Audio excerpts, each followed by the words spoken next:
Mount Pamo, Mountain back to Atlantic Ocean, Obomi Hills, to Country, to educate, elevate, and promote.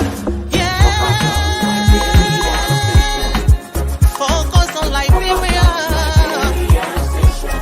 for Liberia, for Liberia. From Monday to Sunday, it's focused on Liberia.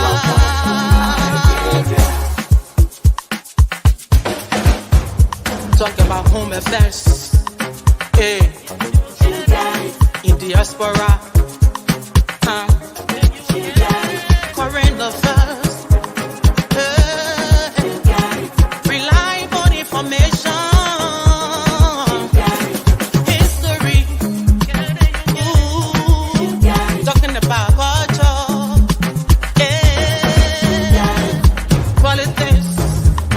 Education, entertainment, business, sports, advertisement, articulation. Focus on Liberia. Focus on Liberia. Focus on Liberia. From Monday to Sunday. Hello, ladies and gentlemen. Welcome to another edition of On Point. It is 4 o'clock on the East Coast. It is On Point. Lord, we have a dossier of information for you. We are going to discuss issues. In fact, we are having problem bringing it to an acceptable form from 1,000 points to maybe 3 or 4. And we're going to be discussing those tonight. Ladies and gentlemen, do us a favor. Please share the show within your network. Get involved. Call the show. Send your comments. We'll read your comments on the air. We will recognize you for who you are. The conversation is getting very interesting. Before we get into it, let me introduce my co-host, our panelists, some of the most brilliant people on the face of the earth, consistently being here. Whether we got new government, we got old government, they are here defending their views. We know for sure. It ain't easy defending government. We know that. Mr. Eastman, how you doing there, sir? How you doing? How's the nation's capital? You know what? When you believe in truth, I don't care how to twist it. Sometimes people will you have to even be, crucified for it. But you just believe in your truth and you stay with it. We're here for the nation, Mr. Gimmer. Glad to be here. Thank you very much, Mr. Elvis. We got breaking news in our studio here. One of our own brother. No, I don't think you should announce it yet. I think we should. There might be some background dealings. No, listen. That may change that. If there's background dealing, we're gonna say it. But we want to be there. Why Darren Dillon said we will talk it. Mr. Elvis, it is not easy defending government. We got other topics to discuss about, but we got a breaking news in our studio. One of our colleagues said that he's no longer going to be on this platform. It looks like he can no longer defend the government, and we will talk to him. He has to reconsider. That's what it is. It is not easy defending a government. We did it for 6 years. We will talk to him to come back. Your feeling on that and the topics today. Yeah, thank you. Thank you for having me on. It's a pleasant afternoon here in Minnesota. After a big snowstorm, it's the sun is shining again, so we're happy about that. But I think, like you were saying, on the issue of our colleague who, for whatever reason, has decided to take a step back, I think we can encourage him to come back. He felt like his opinions wasn't being respected. And sometimes, your voice gets swallowed when you're in the minority on a platform. Like we were on other shows where there was a lot of quote unquote Unity Party supporters, and our voice was always being what's the word, being combative, because anytime you say something, four people will come up and say, "Oh no, it's not true. Everybody's against you." So sometimes it seems a little bit tiring. But hopefully he can come back. He was an integral part of our show and made it exciting for us on Sundays. So hopefully he can reconsider. Great. Mr. Patmore, you were here and we beat up on you. You represented the views of, even though you didn't speak for the party, but you represented a view supporting the CPP, Mr. Comments, and the whole ideas of what he was bringing. We beat up on you. You fought back. We all did the Unity Party. We all did. That's what this show is all about. It's about when we talk about diverse opinion, that's what this is all about. You stood your ground, and here you are. You have been vindicated. Here we are. What's your take on this? Like you said, defending government is not easy thing. Defending a government that is indefensible is even a more impossible task. We watch you for almost 6 years defend the CDC government, and people thought it was an easy thing to do. Now, the shoes are on the other foot, and now they're 2 weeks on the job. 2 weeks. And now they are seeing what it takes. So I understand your passion. For it. Look, let me tell you something. Nobody forced anybody to defend anybody here. The one thing I love about Focus on Liberia, you choose your own defense. I chose to be, a sympathizer of CPP and Mr. Cummings, and to present a view that I believe is favorable to them. Everybody has chosen their path, and you choose and you live with your choices. That's what it is. But I know we'll have a good show today. With or without, we'll have a good show today. We have some really good topics. So let's get this ball rolling, man. Great. Mr. Eastman, you have been the diplomat here, running. You were there when things were rough. You were in the middle of the coup. You were in the middle of the civil war. You were a victim, if not I won't say victim, but yes, you were a victim to some degree, but you were able to use your intellect and your diplomacy and your neutrality to have survived where most people, 100, 200, minimum 250,000 of our folks never did. So here we are. We have a democracy that the whole world is modeling. They say, this is beautiful. We have a transition. I read a story from the United States, Mrs. Greenfield, the U.S. ambassador to Europe, where she says, what we saw in Liberia to see 3 living presidents flanked the present president on each side, lifting their hands. Say, if George Weah is not known for anything or remembered for anything, that is something that is epic. And that is the motto. So here we are. We are talking about this issue under the guise of 3 major topics today. The president's first trip out of the country, the similarity or the dissimilarity between this government and the past government, and then we'll look at the budget that was submitted, the initial budget. Mr. Eastman, let's start with the president's handling his trip abroad. This trip outside Liberia, the president, we have no honor guard, no military escort. In fact, he left the country on a military helicopter from another country, no video, no photograph. What do you make of this? I've never seen this in my political life. Yeah, and the whole part about it was very early on the onset of his inauguration. It is telling in some ways that we're not being told everything. He was really unceremoniously left the country, and we only can speculate. Now, Where did he go? Was it a state visit? Was it a working visit? I believe we did get notification of some working visit. Does that mean it's an official visit? Did he get the accord he would have gotten as a president? We understand that did not happen. So early in the game, we're not getting the transparency we're looking for, and I think that is not a good thing. You see, when you're forced to be transparent, you're forced to be correct.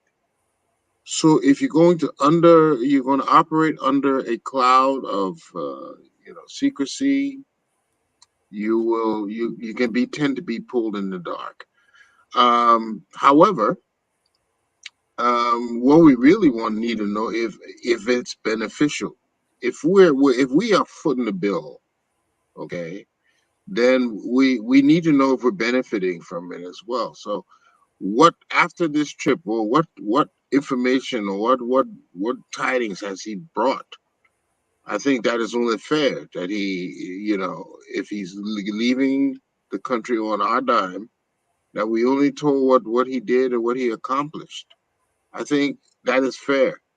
You made mention just now of 3 presidents setting together. I think that is an excellent example of democracy being grown. However, part of that has to be a transparency.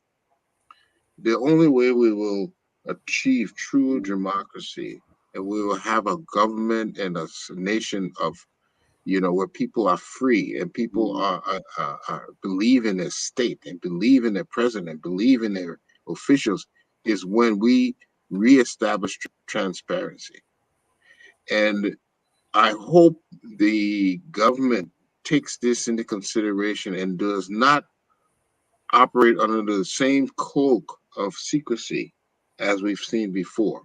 I'm not going to point fingers, but the idea is we're living in a new age where we have the internet, we have social media.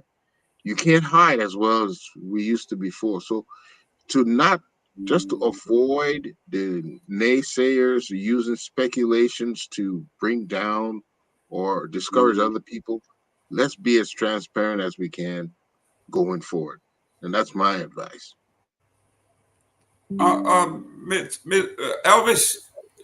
the president left the nation under the cloud of suspicion. People began to question where was Joseph Boakai, and finally, the E-Mansion put up something that Joseph Boakai was going to a working state visit to Ghana to meet his counterpart. Later on, it was dispelled that his counterpart was not even in the country. The gentleman, the president, had gone to the EU summit in Addis Ababa, where Joseph Boakai actually should have been. Yeah. Look, Mr. Gamer, let me say this.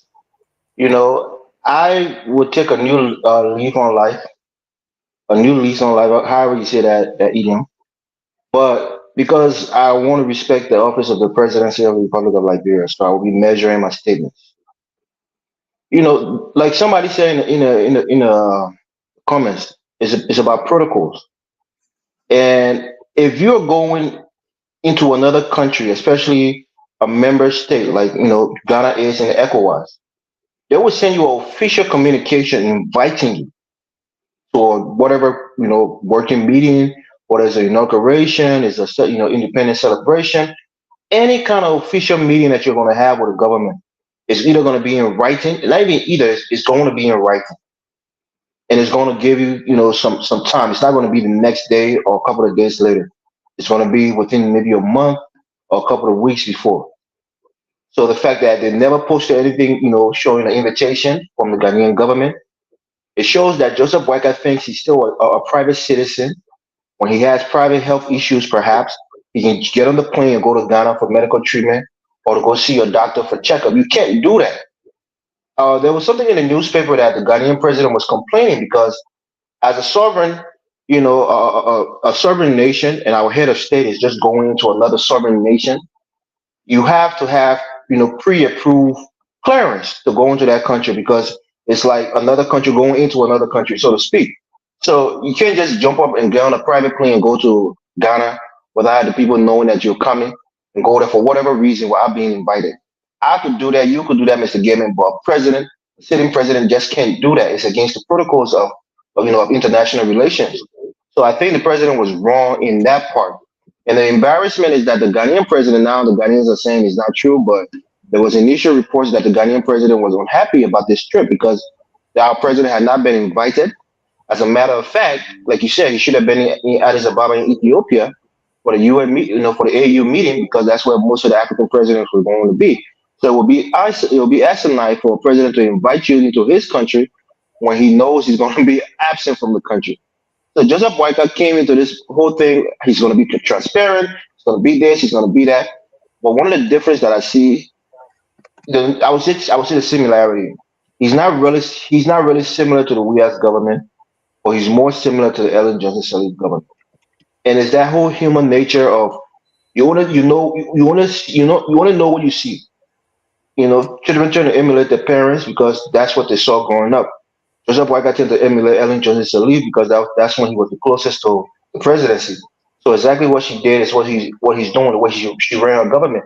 He may take certain decisions differently, when it comes to it, but just the structure of his government is very similar to the Ellen Johnson Sirleaf. I think he's trying to emulate her in many ways and maybe try to deviate in other ways that he thought wasn't conducive to the country. Overall, I think it was another misstep in his early presidency. I'll leave it there. Mr. Padmore, you and I have been around for a while. We've been around politics protocol. We've been around all of these things. When the president is leaving, the president who is the commander in chief of the nation, when he's leaving, there is a military protocol. The president left the country without the knowledge, without the protocol of the military. Nobody saw the red carpet. Nobody saw this military salute. Nothing. The president left without informing the nation. So there's a couple of things here I think we need to understand. Okay. The first thing is that if this president has decided he doesn't want all the flash and fanfare of the previous president, I don't mind it at all. I see the U.S. president all the time. He can't out of the West Wing, and he was getting to Marine One with his press secretary and a few other people, his chief of staff and a few other people, and they fly off. My issue is that whenever you see Joe Biden do that, if you go on the website of the White House, you see his itinerary, where he's going, who he's going to be meeting, how long he's going to be there, and what business he's going to be off, who is going with him, and all those things. What you don't see is you wake up in the morning and then there are rumors that also in the morning the president left the country. And then sometime later on in the day, the executive mansion, they say, oh, okay, now we'll post what happened. And then they can't even tell you who went with the president. What I'm learning right now, that 4 people went with the president, including his wife. So if there are 4 people that went, the president, his wife, who were the other 2 people that went? A whole president went to Ghana and got off the plane in Ghana. And with only 4 people, and he went to meet his counterpart.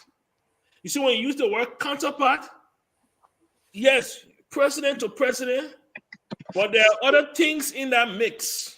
When you talk president to president, okay? You also got a press secretary to press secretary, because they have to blend notes before they publish it, and there's so many things that go into it that you see it's not, it's just, I felt it was dishonest. I felt it was a flash from the past.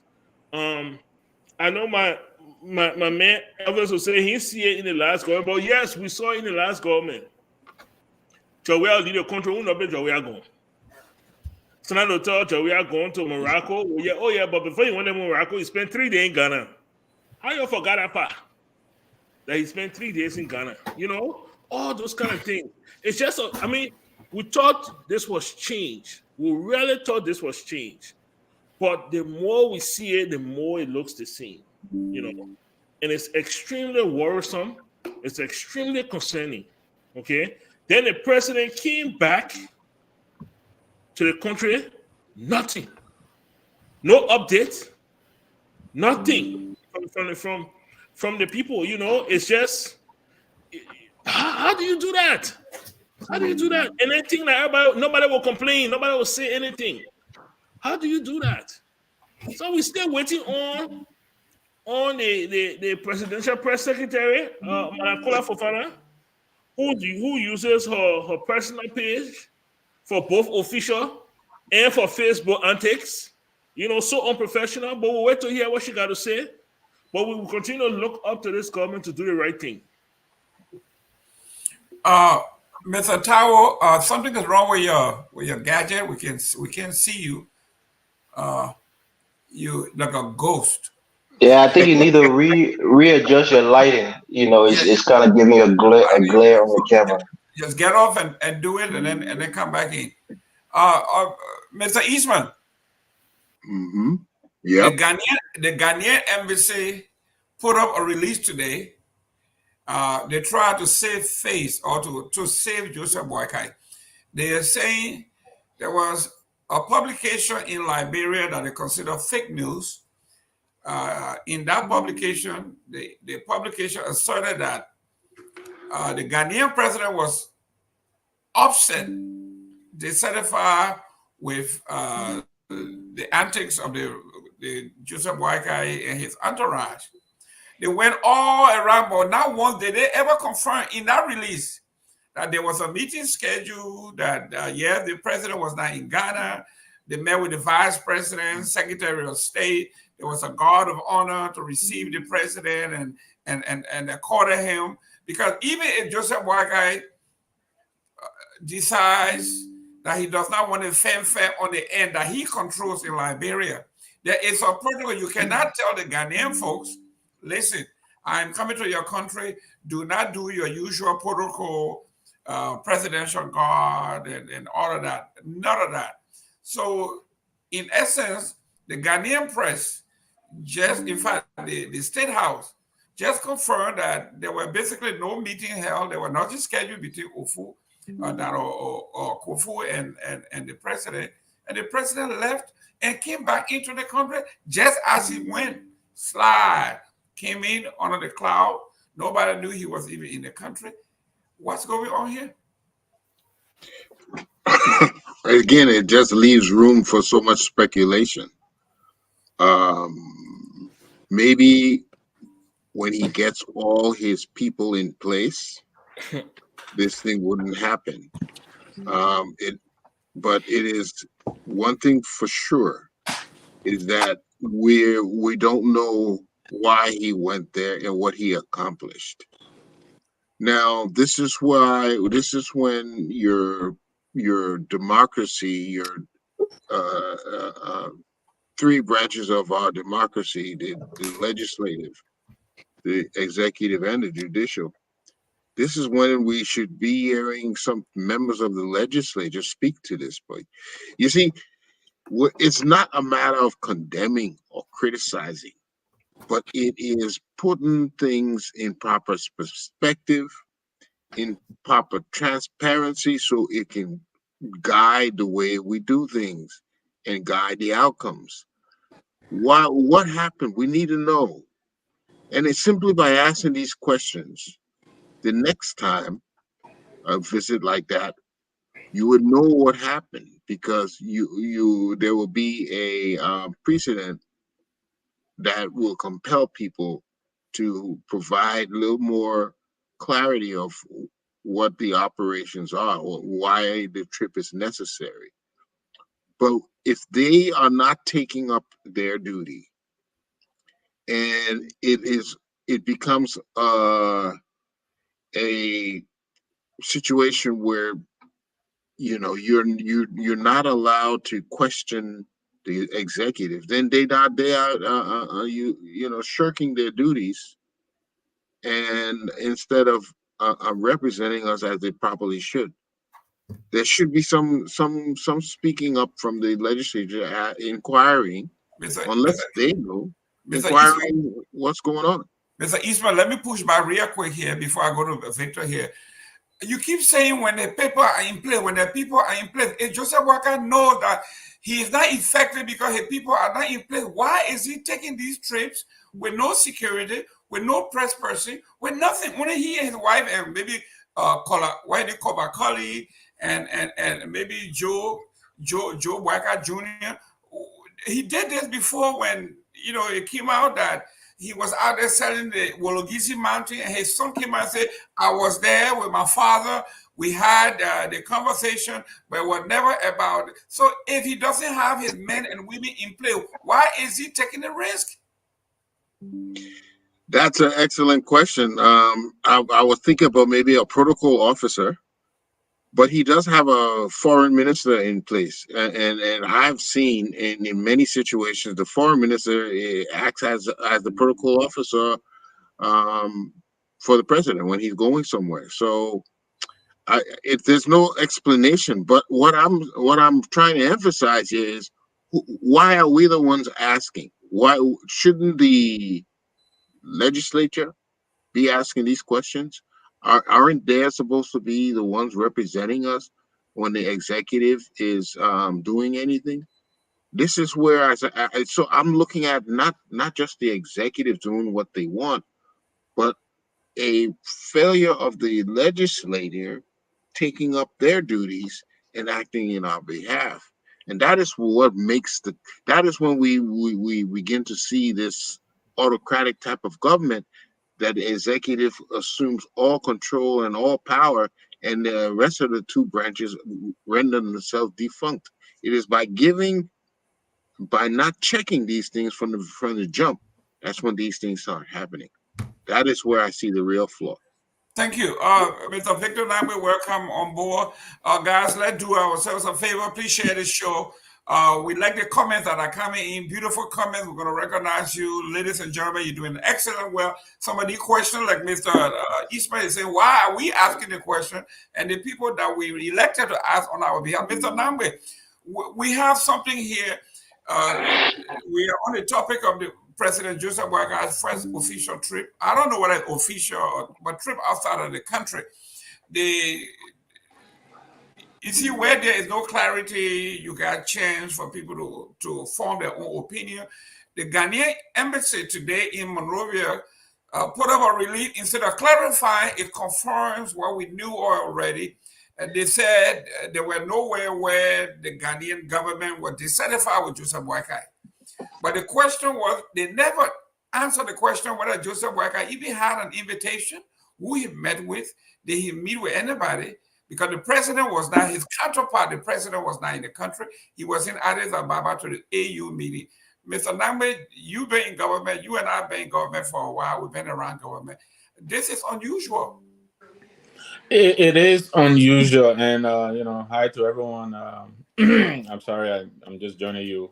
Taking care of a couple of things on a Saturday. But look, I think there are several different and better ways that this trip could have been handled. One, out of this confusion, probably would have obtained if this president had in place a protocol person to handle this trip. Usually they work out the details and they know, how to get a message out there. So the president left here. A memo was put out. The memo was misleading. The memo said he was going to meet with the president, and then, it turned out he didn't meet with the president. Then even when he got back, the report was that he met with the vice president. It turned out he apparently didn't even meet with the vice president. Well, here are the concerns, and Jimmy is alluding to some of them. The president of the Republic of Liberia is no more the private citizen Joseph N. Boakai. When he takes one step out of his house, he is taking that step on the taxpayer's dime. We reserve the right to know where did this president go and for what. So if he left here and flew to Ghana, I think they owe or that the courtesy of providing us with the explanation as to the purpose of the trip and also what was achieved on this trip. We haven't had anything coming out of the president. All we've had so far is trying to figure out what this trip was about, which really shouldn't be our responsibility. Yes, I agree. The legislature should be asking these questions, but I think we citizens, just like we're doing now, I think we should be asking these questions. The journalists should also be asking these questions. I listened to the press secretary briefing. She didn't provide much information as well. I don't even think she knew what was happening. She could have been on the trip, she wasn't. There is a foreign minister in place. He could have been. She could have been on the trip, she wasn't. I don't think the minister of state was on that trip. So, from what we're hearing, it was a family trip that the president took because the only people who were on that trip, it appears, were family members. That doesn't sound like a presidential trip, whether it was a working visit or an official visit or whatever it was. I really think there is a lot that could have come out here to help explain this trip, which hasn't come out. So, and we're hoping that they will come out and explain what happened on this trip. Great. Mr. Taiwo, welcome. Here we are. I think Mr. Wallow here wants to know what position Mr. Nambwe and I have had in government. We have never worked in government. We have been around all the government for a very long time. He and I go all the way back to the back of Matthew days and our struggle with the power movement. So when we say we've been around government, we've been around government for a long time, several administrations, in fact. And in these United States, we have been very, very busy too. I say, Mr. Taiwo, your take on the president's first trip out of the country? Some people are saying it wasn't anything, but he didn't fly on a commercial flight. We heard it was a Ghanaian military helicopter that came and picked him up. Why? We don't know. Where? We don't know. Who he met with? We don't know. Usually, the president owes it to the country to tell us what is happening. There were no press secretary. There were no video. There were nothing. There was nobody. It looks like I don't know what to even call this, Mr. Taiwo.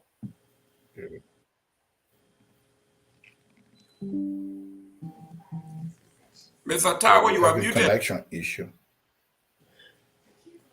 You gotta mute yourself or give I'm muted. your phone. Oh, you're good. You're good. You're good. We can hear you. Go ahead. Am I still muted? No, you're good. okay. Go ahead. Okay. So in the first place, on what ground would the president try to sneak out of the country? Because I read some of it throughout the week, and then on the ground of secrecy and stuff. Like if he's going with just his family and not going with even anybody in government, like his press secretary, like any foreign minister or whoever, is he going to get some medical checkup? Because we have to be realistic on this. We know before the Liberian people elected him, they knew his age. I mean, as anybody, as you get older, and they knew about health issues. And so my thing is, if it was something around that, it shouldn't be anything that they should try to hide. I'm not saying that's what they went for, but I'm just saying that could be something. Let the nation know, hey, he need to come and get a checkup. He woke up this morning, he's not feeling good, and the nearest doctor that can look at him is in that crowd. And let him rush over there if it's a couple of hours or if it's a day or two, and let him come back. But trying to sneak in and out of the country and trying to create all of these lies that they want to meet with the president, then the president's in Addis Ababa, and then now they came back and they're quiet. But that is one issue. But the issue here is that I know everybody talked about Weah concerning being quiet, not informing the public, and all of this stuff. Even I myself, I was on him. And from the time this president came to power, I think this right here, from the very beginning, has been the issue. There are things going on. We don't know who is in charge. One person is saying this, another group is saying that. The president, who is actually elected by the country to be able to lead, because these people don't work for the country directly, they work for the president, right? Because the president is the one that is elected. The president is quiet. So on many things, money is coming missing from going I mean, turned out to be missing from the inauguration fund. President's quiet. Everywhere else is quiet. He's leaving the country, not informing the people. So apparently, this is what we are going to be dealing with for the next 6 years. So as you can see. Great. Mr. Evans, you want to add? Yeah, I mean, look, I mean, I put myself into a pigeonhole, and I want to be as measured as I can. Usually I talk and I talk, but Joseph Boyka, President Joseph Boyka priority right now, from just the outside looking in, no facts to back it up, just my own opinion. I think his top priority right now is his health. Is that old saying, health is wealth. I think he thinks if he's in better health, if he's, in a good state where he can really govern the country, he will be more effective. So right now, I think he's trying to get in good health. But instead of doing it I don't want to say clandestine way or the secret way, he needs to come to the nation, take a couple of months off, like has been speculated before the elections, and really go take care of himself. See the best specialists. The country now is forcing that ability to see some of the best heart, specialists, whatever his condition may be, and really spend some of that state resource to get himself in the best health he can possibly be at this stage of his life. And maybe then he can come back with some energy to really focus on his government. He can't do this government thing simultaneously with his health issues. He has to fix one, focus on one, which is the health first, and then if he's really in a good condition, he can come back and lead the country. So let us not beat around the bush. We've been trying to beat around it because of the respect we have for the office. But obviously, the old man is sick. He has a chronic condition that some mornings you wake up, he's in a bad, he's in a worse state, and before other morning he's in a great, he's feeling good about himself. And this is going to happen over and over again unless he comes to the nation and say he's going to take a leave of absence for a few months, go out, spend the money, and really do what he needs to do. He's no longer going to be living on loans. We as taxpayers are going to take care of him. Do it both ways. Like Brand Man said, do it both ways. And the people who supported you will still support you. Don't beat around the bush because that's how people die. You know what happened to Tugman? How you were trying to do, sneaky, and eventually he passed in London. So for us, let the president be transparent, say it to the nation. We already speculated and some people already knew. Go and get the treatment. And hopefully you can come back and be better and be more effective as a president. Leave it there. Mr. Padmo, you close us on this here. We got what Elvie is talking about. We have presidents in Africa. When Buhari got elected president of Nigeria, he was very, very sick, went to London. They say, Mr. President, you are very sick. He was in the hospital for 2 years to some ridiculous number, like $300 million at the expense of the Nigerian government. So yes, I know as bad as it sounds, it makes sense to just tell the Liberian people, listen, I'm sick, I'm going to be away. I have a great team of men and women that will run the country. I'm going to go take care of this hard thing and get it over with. And we will not be here speculating.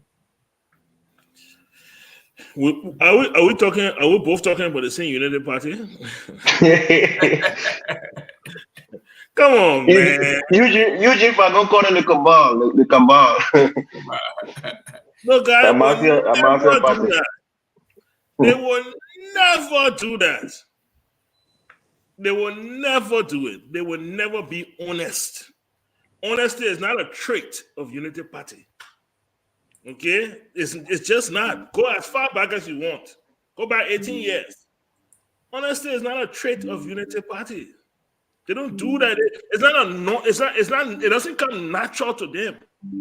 As soon as situation arises, the first thing they think about is a lie. That is what comes natural to Unity Party. How do we lie our way out of this? How do we lie our way out of that? And that's what they look at. And that's Unity Party. That's the Unity Party we know. So no, they won't do such. They will continue lying. They'll continue to put our president in precarious situations, and they'll continue to take risks with his life. That's what they will do. They lie. They would lie about where they go. They will lie about who they meet. They will lie about the discussions that are had. They will lie until they are caught. When there's no way to wait, then before they will come up with the truth. But until then, the guys won't do it. I'm not even going to hold my breath to that one. That's who they are. Wow. We got topic number 2 we need to go to, but just a second, Jerome. I'm sorry. I'm just interested in as to why we're not at these meetings that say, for instance, the security meeting that is happening in Germany in Munich. Because this president, when he went to Ghana, we understand the reason why the Ghanaian president was not available was that he was going, I think, to an AU meeting, and then onwards to another meeting in Germany. I don't remember Liberia sending delegates to this meeting, and I don't know why. The vice president of the country, but I understand he's in Nigeria and then onwards to Morocco. So why are we not in these meetings? I'm just interested to know. And as to Mr. Wall's question, as to what I work in government, I work for the National Readjustment Commission, Mr. Wallo, briefly, and then I was sent to the United Nations, where I worked until the elections in '97. I left Liberia in '98, and I've been going back and forth. I hope that answers your question. Mr. Nangwe, yeah, go ahead, Tawa. Yeah, a quick stuff to Mr. Nangwe. That's a good question you raised. Why don't we have people going to these meetings, right? That's like right. the AU meeting and stuff like that. Okay. Yeah. For me, if people went to those meetings, that's okay, but really those meetings are useless. They're a waste of resources from the people. No. I'm saying this based on over 20 years of me following AU, OAU, ECOWAS, and even the UN General Assembly. These meetings, they're a waste of people's resources because of the way in which they're structured. They go there, they don't really discuss anything useful and applicable and tangible for the people to bring back home. It's just like it's a players club. They meet there, they compare. Mr. Taiwo, was the UN useful in 2003 for us? Was the UN useful for us in August 2003? And the usefulness of those meetings depend on the attendees, right? Usually the major things that happen at those meetings happen on the sidelines, not necessarily at the tables. I mean, the vice president of the United States is in Germany. We've been going to those meetings, right? We've been going to those meetings, and other African countries have been going to those meetings. Right. What is it? Those meetings that we're even going to the AU is fully controlled from outside money. The Africans can even fund their own stuff. So the agenda that is set in those meetings don't reflect the interests of Africa. I wouldn't debate that. I wouldn't disagree with that. But what I'm saying is what is gained out of these meetings depends on those who attend the meeting. Most of these meetings, right, the major agreements that are initiated at these meetings usually begin on the sidelines. Mr. Taiwo, let me disagree with you a little bit. Yeah. Look, I'm no bona fide globalist, but we have a foreign minister who, just based on the strength of her experience at the United Nations, was appointed foreign minister. The United Nations has helped to stop the war in Congo for the last 10 years until 2021. The UNMIL mission to Liberia took Charles Taylor out of there and brought stability and peace into our nation. So the UN, with all of their flaws, have done a lot of good in the war and in some parts in Africa. So we can't just come in and cast aspersion that they're useless and we shouldn't be a part of it. I think that's a false narrative. You can pinpoint some examples, but to just make a blanket statement, I think is out of order. Thank you very much, ladies and gentlemen. Before we go to the next topic, I want Mr. Nangwe to chime in on this one here. Breaking news this afternoon, one of our colleagues, defending government has become very difficult, and Mr. Aliyu Kamarra tendered in one paragraph note to me or to us saying that as of today, he will no longer be here defending Joseph Boakai and the Unity Party government. Your take on it, and I think FOL has a mantra that says it's very, very difficult to defend government. And they give me credit. They gave Mr. Padmo credit. Everybody who had defended and stood and still are. They give us more credit. These guys stay 2 weeks on the job and they are quitting, Mr. Namwe. Yeah, you know, I've quite frankly, I listened to the brief comments that Mr. Kamarra posted in the chat room. I think it's about 8 minutes long or so towards the end. He seems to be. I'm a little bit. He seems to be conflicted. I don't know if when he says he will not be discussing defending Joseph Boakai, whether he means he's quitting FOL or he's quitting defending the government. But I kind of I feel for him because lately he has really had to put himself through some very, very difficult situations to defend some of the things that are happening. I mean, on the last show he left prematurely. I don't even know how he left. But in the comment he said that Dennis, the host, came at him for defending appointments in government. He continues to maintain that Lofa County has 6 tribes and Grand Crew has 2 tribes. And Mr. Jack continued to point out to him that in the Grand Crew, where I'm from the Southeast, we have the Grebo and the Crews. They are predominantly in the Southeast. So you can see the Grand Crew has more than 1 tribe. So I don't really know where this is coming from. But I'll say this to him and those who are defending this government. If you really want to help this government, you will call it like it is. And this government this government reflects the aspirations of most of us on this panel. This is the government that we all aspire to when we say, you know, we want a government coming in that is sober-minded, reflective, not reacting to knee-jerk reactions. And all this. We expect this government to be the sober-minded government, but they really have done a lot of things that have left a lot of us very puzzled. I mean, look at the trip we're talking about, for instance. This vice president has been in government like forever. How does he not know that a president cannot just sneak into another country? You know, that's not how it's done. So I hope Mr. Kamarra will come back here to join us and the door is open, Mr. Kamarra. The door is always open. We'd love to see you back. Absolutely. Mr. Allow me to chime in there. Allow me to chime in. Yeah, one thing I want. You want to chime in for what? The slow way or what? Go ahead. One thing from Focus on Liberia wants to project themselves as a balanced platform. And therefore, we want to hear the views of pro and a con against a government, against a party. We want all elements so we can weigh the difference and have a discussion about it. We're talking about the visit of Boakai, kind of under the clouds. But we've heard several visits that the Weah also played in Ghana, and there are a lot of speculations about that. So what we want our audience to know that we're not anti-UP or anti-Boakai. And in fact,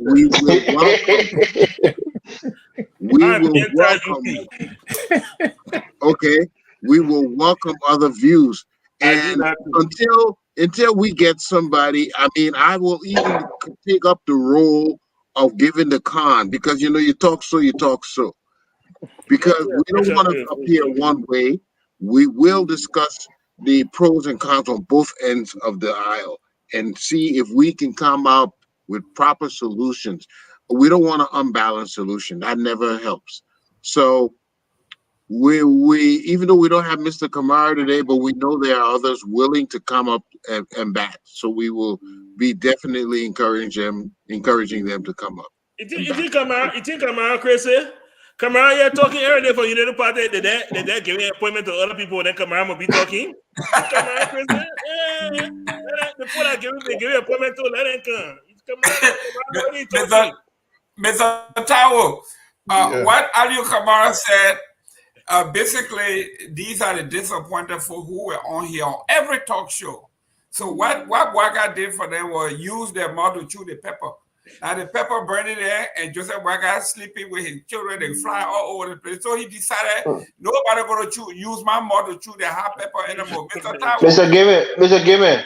Yeah. You could send Mr. Kamarra the link. Maybe he can come up for 2 minutes and clarify your position so we can know what he really stands. The link is in the chat room. The link is in the chat room. The link is in the chat room. He can come in at any time. Can we go to For our next me- topic? I beg you. Yeah, For we're coming. me, Let anybody- Mr. Tawo close up on Oh, this. okay. Go For ahead. me, man. anybody they have the right for them to support whichever political party or movement they want to support.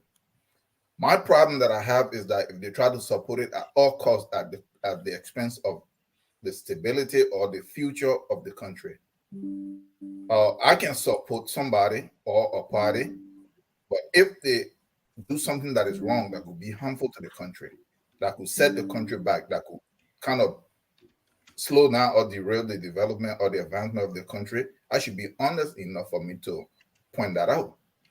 You see, so for me, I come here from the very first day in December. I don't believe in no political parties. I don't believe in no political individuals. I believe in what they're able to do for the country if they do it. So if Waka government start to do something useful and better for the country, I will point that out. If they're not doing good things for the country, and I'll point that out. Just like we pointed out what Weah did that was not right, and I pointed out a lot of things that the Ellen government did that was not right. So I don't think they should really tie themselves to trying to want to force it to just defend everything that the government does just because they already declared that they are with this government. I think that's a really, really bad move to make. So I Great. hope he comes back, and because he offer good view and good position. Look, Shouldn't I, be so entrenched Good. in like Ladies on and one Mr. position. Mr. Give me trying to one defend second, everything one the second. government does. I go think ahead. we need to draw a demarcation line on this platform because people have this perception that we're all against the government. And I would start it off by saying where my position is.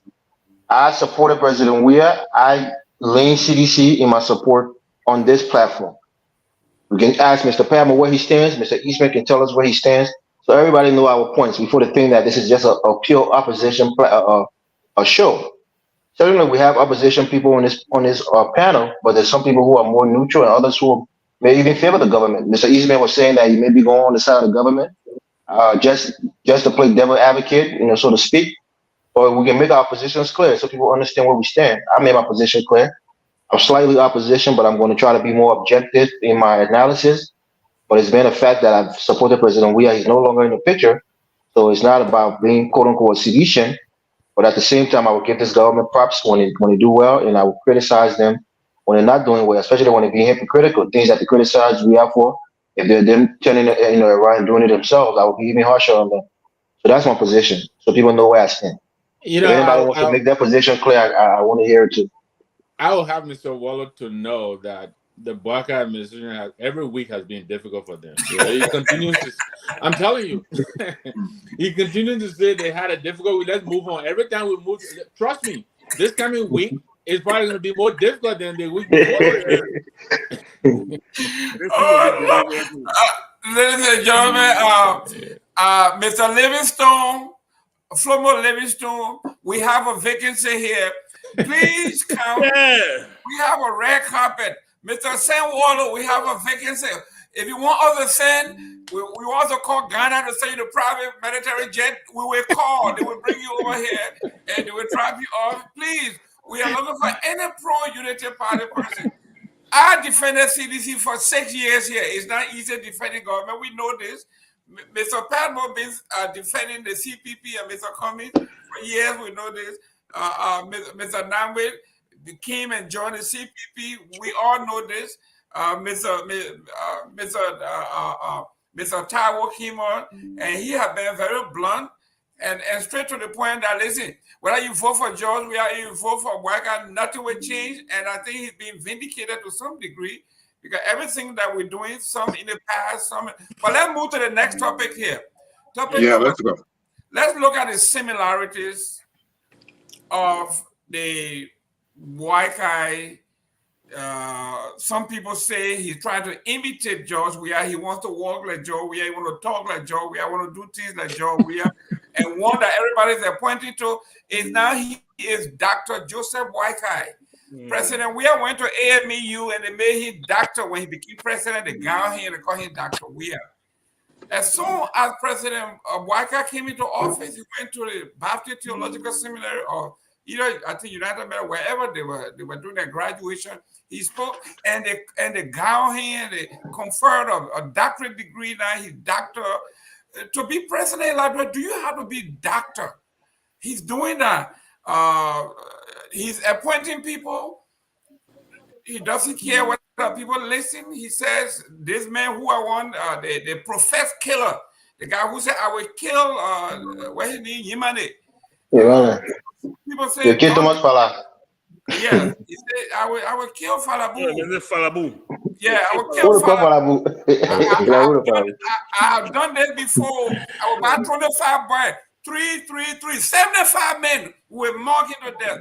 Yep. So the similarities and the dissimilarities. Let's start with you, Mr. Torso and Torso, Mr. Eastman. What is going on here? Is this Joe Weah Redux or Joe Weah / Ellen Johnson Redux?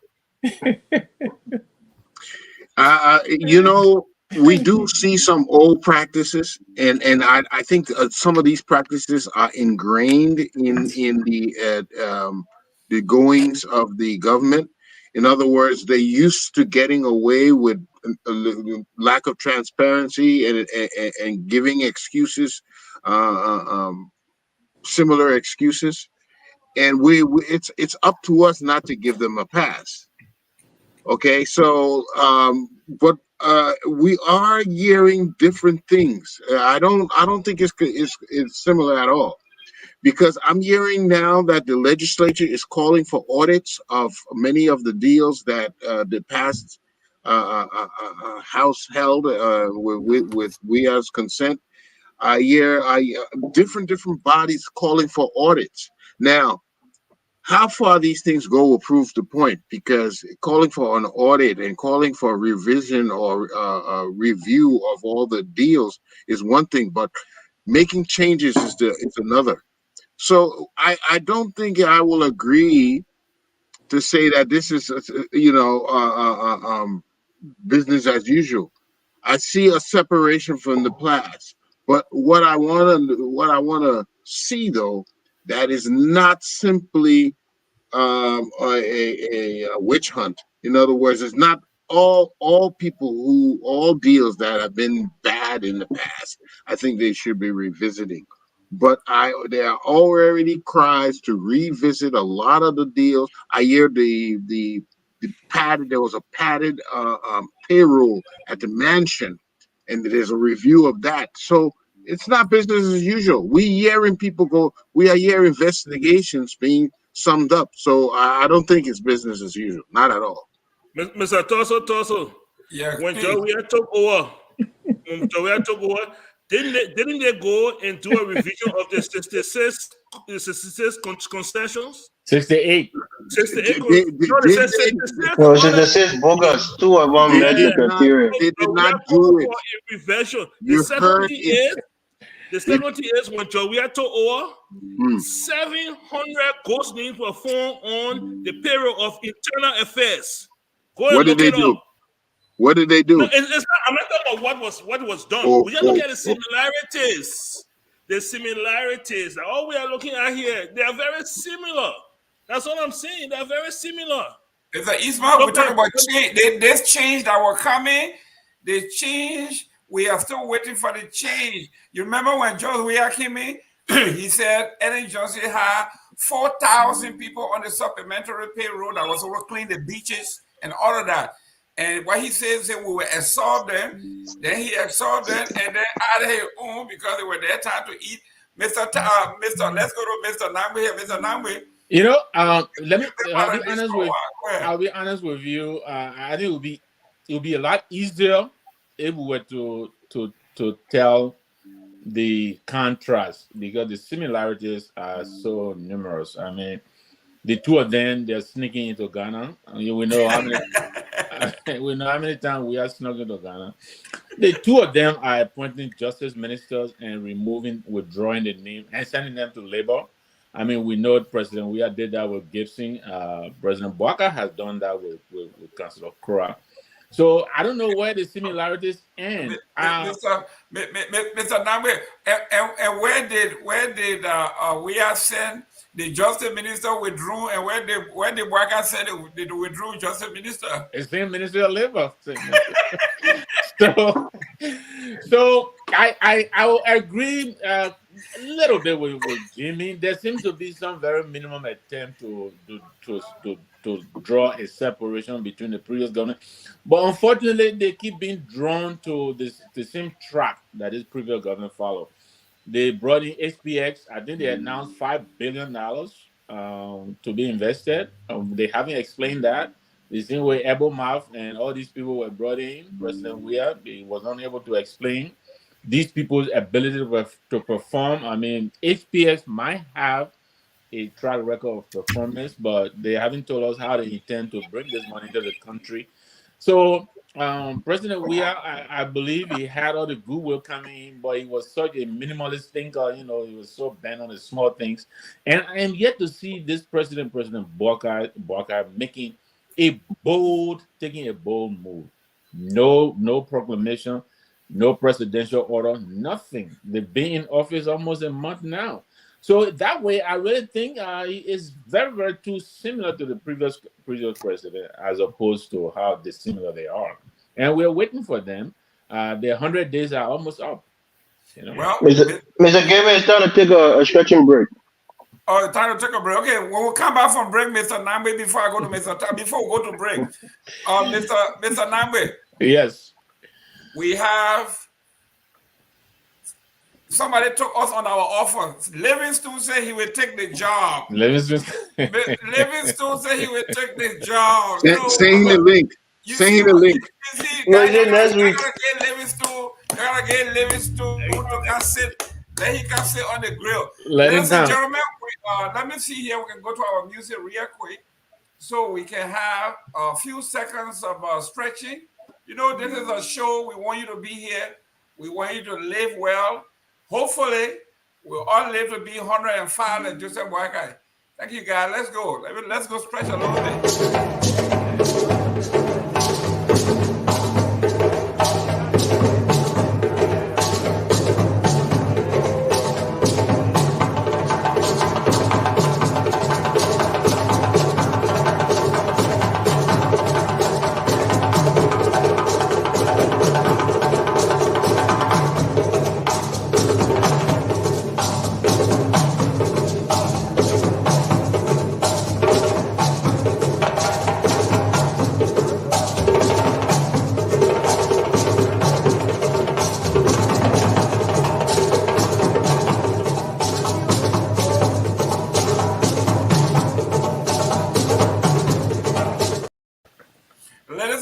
Welcome back to Focus on Liberians on Point. We have great minds talking great issues of our country. Just as we have taken a shot, we have taken our break to stretch. We have a health specialist on the team that says every time you sit for an hour, you need to get up for a few seconds, either walk around, stretch, because health is wealth. Mr. Taiwo, here we are. Number 2. Like someone said, you can model the two. It's a buffet, Chinese buffet. So you can do the similarity, dissimilarity, but I just told you some of the things. In fact, when the press secretary made the announcement that the president of the Republic of Liberia is going to address the nation, everybody thought, yes, this man, we're going to be walking out of the red room in the executive mansion to the podium and tell us what's happening, the state of the nation, the economy, and what. All of those things, they said they were walking around Monroe with an 8-track machine, giving everybody, if you don't have an 8-track cassette player, you lost. So everybody saying, but what is this? We sitting waiting for the president to come and address the nation, and we get a recording. And the Finn one too, Mr. Taiwo. Yeah. So, Mr. Gaiman, and to everybody here, I don't know why we even like Mr. Nangwe said, trying to look at the contrast or the differences, because the similarities are going to be almost equal or pretty much the same. This is because the system have the same script book. So when if you're functioning within the same system, you will actually see that you have to function the same way. Is if you have to go to the bathroom, you have to walk through the same door, or raise up the same seat and do whatever. So that's why you see the similarity. But when it comes to like the doctoral stuff from these universities, which is similar. Okay, Boakai, where I came in, he renovated his house. Boakai did the same. That's a similarity. So we see that. We are giving money, and he said that it came from him. Boakai gave him money, it came from him. So we see that. But for me, the similarity is going to be there like that because since they're working within the same system and they have the same structure, they have the same playbook. So they're pretty much going to repeat a lot of the same things. But why is it that our universities, what do they intend? Because you see, let us question these institutions. On what ground are they continue to confer some kind of degree on presidents or on people? I know it's done everywhere, but we're just talking about our situation. So maybe these are the people, because if I was there, if they're coming to confer a degree on me, I'd probably go there. But if those people were prudent enough to know how to do that and the condition under which they're doing it, then maybe if we held them responsible, they'll be careful, you know. But so that is how I see it. But to a point that Mr. Eastman made, yes, it's true that Ellen came there, they had to investigate and audit this. Weah came there, they tried to review or revise some stuff. But Mr. Eastman's point is they didn't do anything, right? So he is saying that Boakai then started doing that across a huge spectrum. So let's wait and see if they're going to go further, if they're going to take some actions. So they still have that benefit of the doubt that the Weah government or the Ellen government don't have anymore, right? So I agree with him on that. Let's wait and see. Let's see if they go and audit the legislature, if they're going to do something, if they audit the NSA, if they're going to do something, or these guys. But look, when it comes to the Congress or whoever pushing for them to review this and revise this or check something, right? I have no faith in those guys.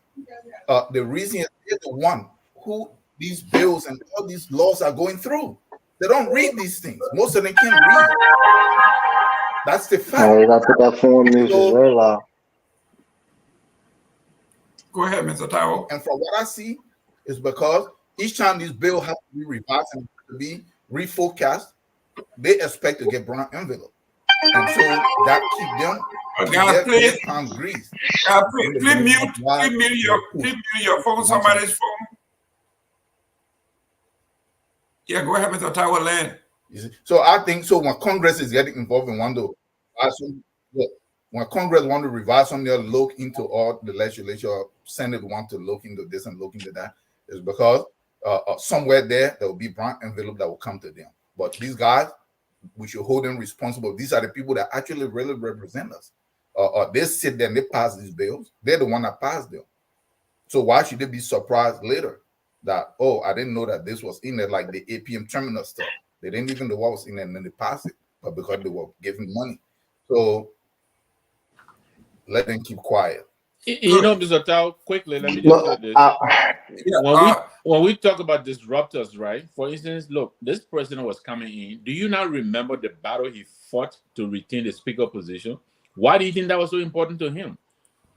Because they already have the Senate through Youngly Kanga. Now he wanted to control the house as well. Now, what does that suggest to us? Because those are the people who are supposed to check the president's powers. Why do you think it was so important for this president to control both houses? Because of what is happening now. And this is why we are saying that we haven't seen anything being done differently by this president and his predecessor. Did he really need to do that? No, he didn't have to. So you say the president wanted both houses so that he can be able to sneak out of the country to go to Ghana? No, to have carte blanche. To be able to pass laws without any pushback. Let me come in, please. Yeah, go ahead. I would agree with Mr. Taiwo in terms of the system. I think, most people thought, maybe most people didn't think that But people thought that Joseph Boakai was going to revolutionize the way we govern in our country. And most people, except especially people who live in the United States or live in other democracy and see how people do things there, maybe they can try to bring it and try to implement it in our country. But we have a system of government. We have a unitary system of government, and that's how it's always been. So I don't think there's going to be any transformation in the way we do things. So you're going to see a lot of similarities in the ways our president conduct themselves. But one thing I would say is this is kind of a joke. But I think these doctoral titles are conferred on our presidents because of their maneuvering in politics. We have that colloquial, saying that people can call each other doctor. When somebody is a womanizer on the doctoral level, they call him doctor. Because the man is a playboy. If somebody is a student making money, they call him doctor because the man is a student making money. So my own little fun is that maybe the way Joseph Boakai I'll maneuver the CPP, I'll maneuver President Weah and got to the presidency. That was his dissertation, and they just conferred that doctorate degree on him to confirm that he really is a doctor of politics. So I think it's more of a political title. Look, It is, Mr. Morris, when we talk about bucking the system, right? The president did the right thing by declaring a low-key Armed Forces Day celebration. That was a good thing. That's what the system does. But then what did they do? They took $100,000 and took it out of the budget, as we're hearing. No, Mr. Nanwe, that was extenuating circumstances. It was because of the protests and everything else. Had it not been protests, it would have been as usual, business as usual, so Well, to I speak. agree with you, except that the So inauguration too, they say we have spent $900,000. They were casting a budget of $650,000. They ended up spending over $1 million again.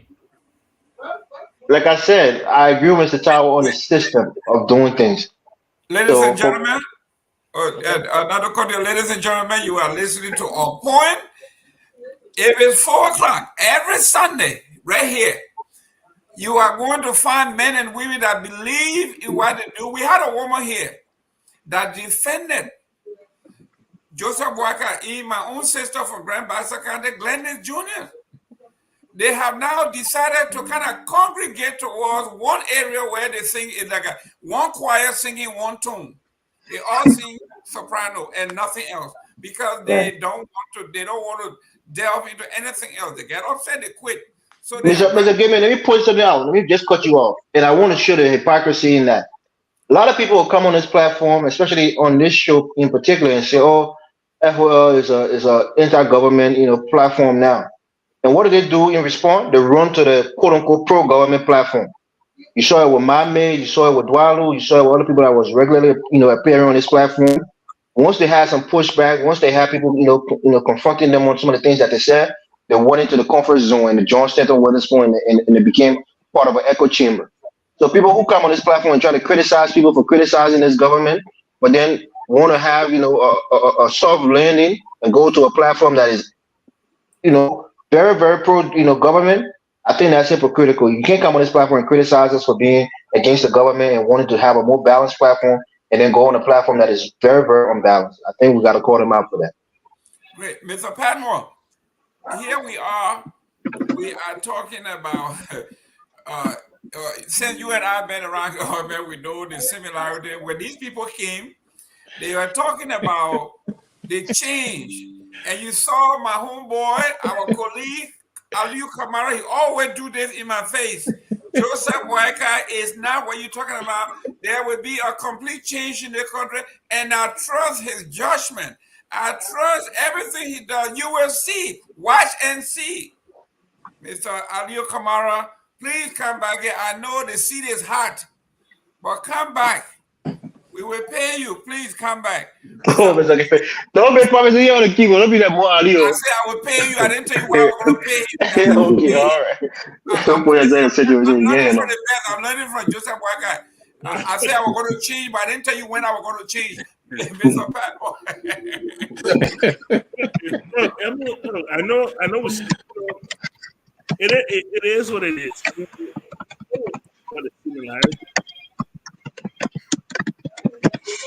For a party and a president that ran on change, man, the similarities are scary.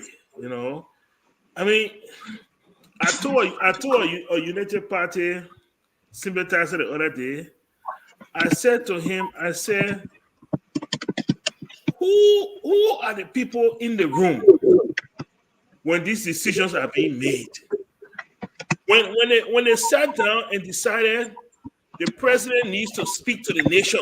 Guys, please mute while he's talking. Somebody's phone is grinding.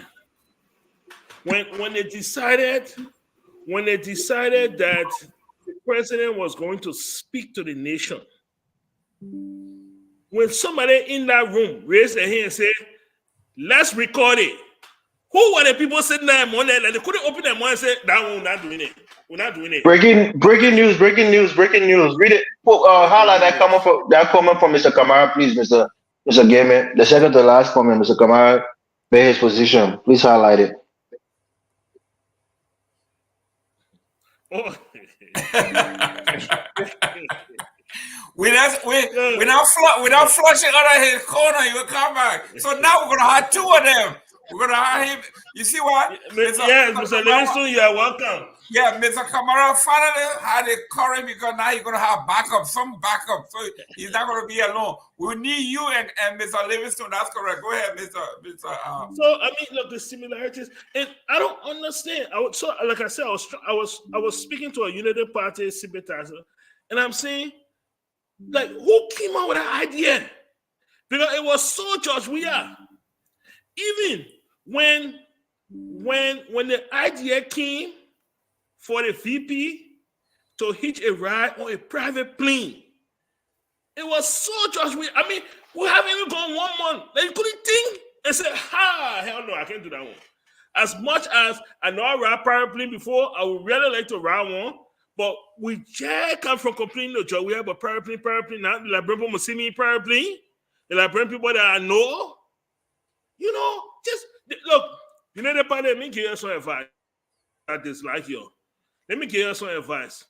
Y'all need to make a long list of all of the weird do's so you don't. Okay? Anytime you make decision, them will refer to that list and say, "Can we do it?" Okay, well, I do it. But what if it's good, Mr. Israel? What if it's good, like betting the PHP parts and other things? Why would I do it? No, I beg you, man. After all the money made on PHP, they made on invisible part. That I don't want to eat. No, what? No. Mr. Pablo, you know Jeremiah Kuhn had a misstep. Look, the guy is gallivanting around with the opposition leader in Ghana, brother. And you have the city president. You want him to have a good relationship. You're a vice president. You're now openly seen, frolicking with the opposition leader's brother. I think that's not good for politics. He don't understand diplomacy, because you now is associating yourself with the opposition leader when the current president is affording you certain, privileges to go into this country for medical, help or for medical rescue, and then you over there acting like you're so friendly with a male opponent. I don't think that's a smart move politically. Well, this is what we call in politics we call it, you are a juvenile. Somebody got to take you to school, just like. If you watch the vice presidential debate in the 80s between Benson and Dan Quayle, Dan Quayle supposed to be from Indiana, a staunch conservative going against a staunch liberal like Benson. And then, of all people, he wants to quote Jack Kennedy, of all people, on international TV. And Benson, being the old professional, stop him and say, "Senator, you are no Jack Kennedy." And he just froze him. And that's what's happening to Mr. Kuhn here. Mr. Kuhn got his eyes set on 2029 and he dropping the ball, doesn't know what's going on. How can you come to visit Joe Biden in the White House and then you're hanging out with Trump in New York? Right. You flew in on Trump plane. On Trump, brother. On Trump, brother. Mr. Kamarra, come on, eh? This year gotta be heady then, man.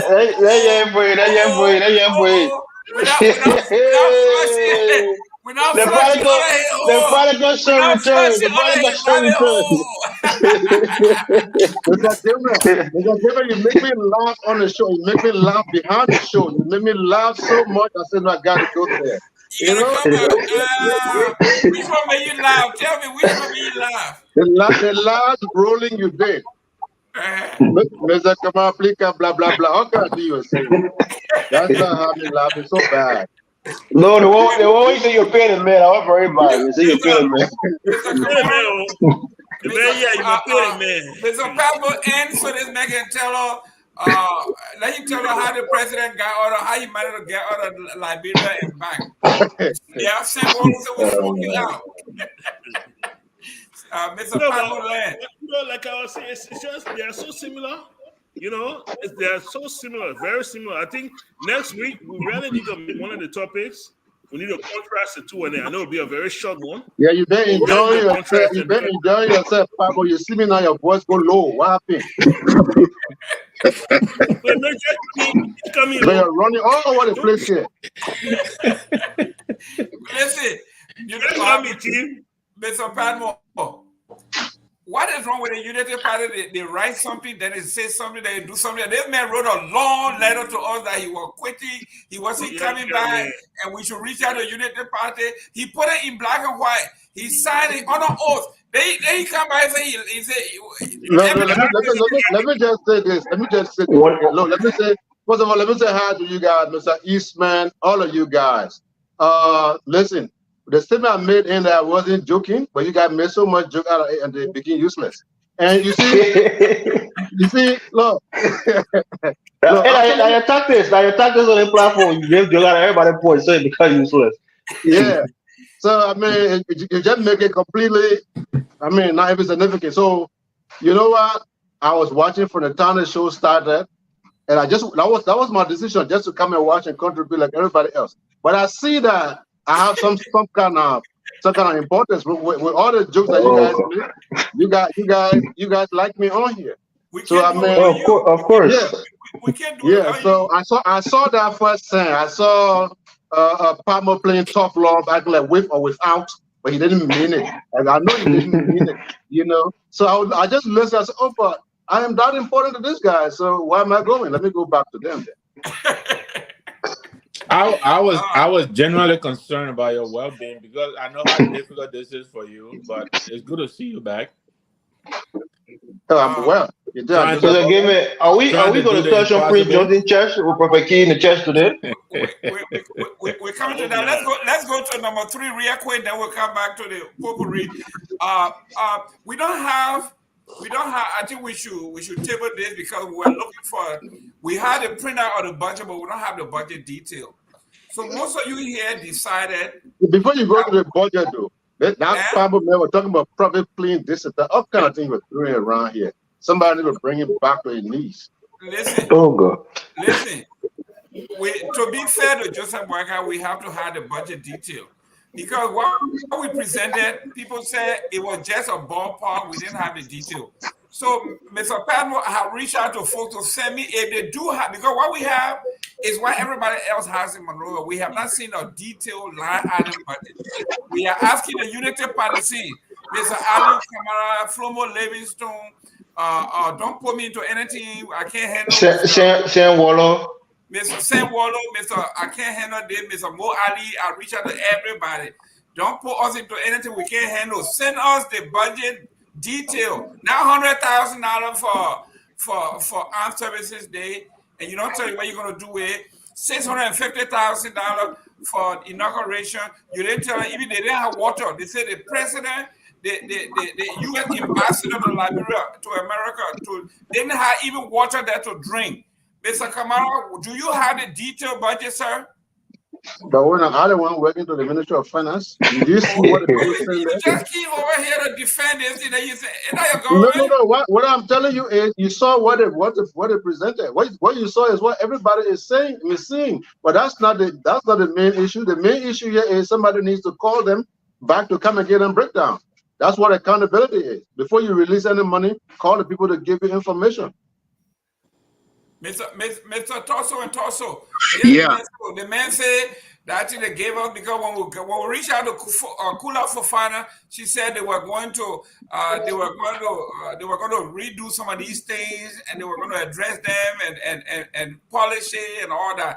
We are talking about the 100-day deliverable. No, they said 90-day deliverable, not even 100 days. They said in 90 days of my administration, there will be no car stock in the whole Republic of Liberia on any of the major roads. But you know something? Let's examine this as sober as we can. The budget should have been submitted by the previous administration and approved by the Senate. Now where we are, we're already within that budget year, and we do not have a budget to go by. This is very serious. What is going to keep the government running? The government needs funds to be running, and there's nothing in the pipeline coming. So it is quite understandable why they need some funds to keep the government going, and for the $1 million, what they're asking for is not outrageous. But let's find out where the money is going. Okay. I would say, first of all, this shouldn't have happened. We should have not been in the position we're in. So I want to say that this is a failure of the past administration. That is not true. But Jimmy, that is not accurate. No, Jimmy, I gotta remind you. Look, CDC again. Yeah, man. Yeah, they rejected the CDC budget. They rejected CDC's budget. They outgoing government submitted a budget, and this in government, you understand me? Refusing to understand that government is continuity. They rejected the whole budget, and they said this 55th legislature coming in. Rightly so. Right. First of all, let's look at the circumstances. Okay. First of all, it was submitted late. It was submitted very late. It had to go through scrutiny, and if there's certain adjustments that need to be made, it had to be made. So it's not surprising that the budget was rejected.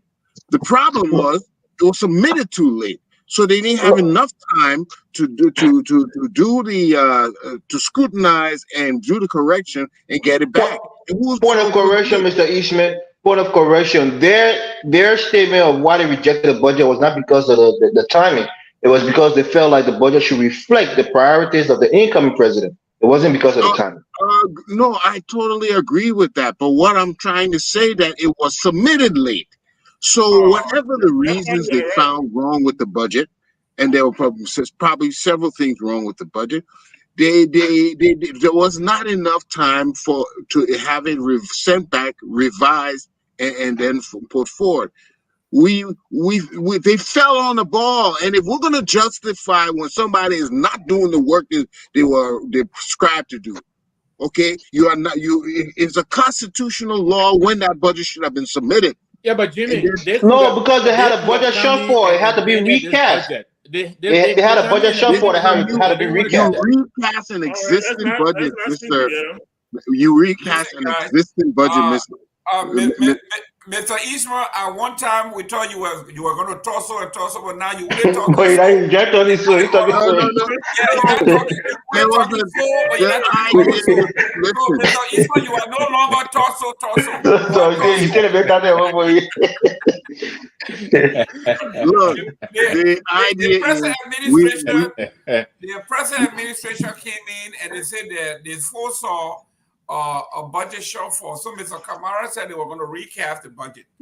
This government is gone. Wait. Who said they were going to recast the budget? The present administration. You mean Brother Kamarra? Oh, not Aliyu Kamarra, right? Brother Kamarra. No. Listen, don't worry. They all from 7U. They know each other. Oh God! Don't tell me the other Kamarra from Mali and this one. No, you're all the same Kamarra. Kamarra is Kamarra. Kamarra came out and said there was a budget shortfall. They were going to do the recast. So don't come here now and say you don't know who that Kamarra is. You know that the finance minister is a Kamarra too. Yeah, Mr. Taiwo, don't listen to them. Go ahead. Mr. Taiwo, are you there? Yes, okay, I'm here. You hear me? Yes. Yeah. Okay. So when it comes to this budget stuff, I agree with Eastman. And one thing that I want us to, I observed this over like several weeks since the new government came in. There should be no gag order on us trying to make reference to the old government, because we have to be able to look at the history in order for us to be able to address the present. So I don't think the moment somebody mention anything that the Weah government did or did not do, they should automatically be sanctioned. Everybody should jump all over them. But Jimmy is right. The Weah government submitted that budget late because Weah was somewhere where in the US here at some stuff, and then he put in requests for him to even submit it much later because he needed 11 days or something like that. So what Jimmy is saying, it is not whether they rejected because it has to reflect the agenda of the new government, but the fact that if they are submitted much earlier in the time frame that should have been submitted, if they are sent it back, there were going to be enough time, most likely, for them to be able to work things out and then send it back for passage. So that's why he's pointing out. Exactly. In fact, front page had a whole op on it. The president is 2 months behind schedule in the submission of the budget. 2 months. And the reason, and you're leaving office. The reason is because after the final Mr. Eastman, Mr. Kamarra, Mr. Kamarra, no relation to this Kamarra that is the minister, was known in Liberia to be Mr. Shawfall. He knows when he said we are going. No, you're talking about Conan, not Kamarra. Eh? You're talking about Conan, not Kamarra. I said Mr. Kamarra. The last finance minister both of them had shortfalls. Both of them had shortfalls. Yeah, both of them had shortfall, but it was Mr. Kamarra that had a $42 million shortfall. He says now, on his return, he knows the ministry better. He knows how to do these things. And you're telling me that you are now going to lay blame on the previous government, the Bennett, the election was over. We are talking about November 15th. The election was over. We have 3 going on 4 months. Hey man, I didn't finish talking, and you came in. I didn't finish. Go ahead. Okay. So I wanted to address that part on the budget being sent back. But when we come to the shortfall, I know that the budget shortfall all over the place, but in Liberia especially, there will always be shortfall. And the way I see it is that in a budget that is submitted in Liberia, while budgets generally there's a huge portion of it, or some portion of it that is a projection. In Liberia, a lot of it is going to be projection, which is it's going to take time for them to be able to meet that. And the reason is because when I look at the budget, when I look at this stuff line item when they itemize them, we almost get nothing, not that much from our actual resources that are in the hands of multinationals and outside groups. There is almost no taxes that are being raised from that area in the name of them creating jobs. Where they place most emphasis, this is domestic or expanding the domestic tax base. This is a major problem because how are you going to expand the domestic tax base? From who? You have no job in that country. You have no industry to produce anything. The people in that country don't have anything. I disagree. Where you going to really collect this? You're going to squeeze water out of rock? Like I was in Liberia. They have people from Pinsville, where I'm from. They come from the city hall. They just come to people that have low market store. They hand them a receipt. Hey, $30. That is what you owe. That's your tax. How they come up with this stuff? Look, I live here in Texas. No, I live here in Texas, and then I live in Louisiana at one point. You're talking too long, man. You're talking too long. Why would advocate for them to come out? You ready to get out? Like, you still know anything that you don't. Then you talking like you. I know how to put the something. I'm going to make your tower land, man. They may no time keep us. Please. So, as much as people here in America have the means, how much is it for you to register a vehicle here? In Louisiana, when I was there, was $20 for you to renew your registration. Here in Texas, it's just $70. In Liberia, it's almost $500. So to register a vehicle, they're not true. They're not true. unless they lower it. I was there. In the United States, it depends on the year or the model of the vehicle. No, I got two cars in Liberia, and I get one car. At $110, and I found. I said for you to depending on where you are for you to renew. I said for you to renew. Mr. Gary, can I come in here, please? Can I push back on him? Mr.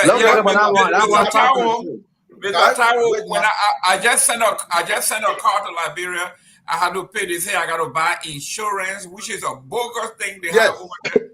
I had to buy insurance. Insurance is different than registration. So if you bundle it all together, that's different. You got to separate the registration.